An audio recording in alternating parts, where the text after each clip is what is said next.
mamimigay po tayo muli ng mga kulambo. Ito po ay binigay po ni Ma'am Jim, ang sponsor po si Ma'am Jim ng mga kulambo po ito.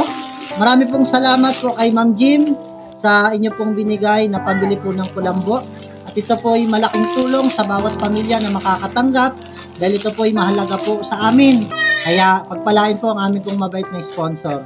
So umpisa na po natin ang pamimigay.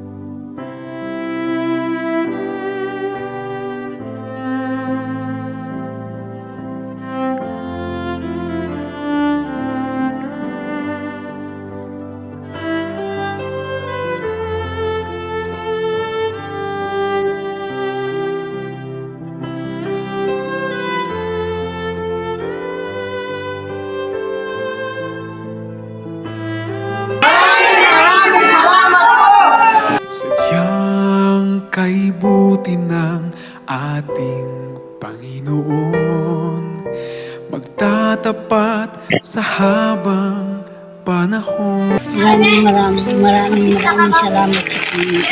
Lalo na kay Brother ng bigay sa amin. Oh, may kulambo na po kay nanay ah. Meron.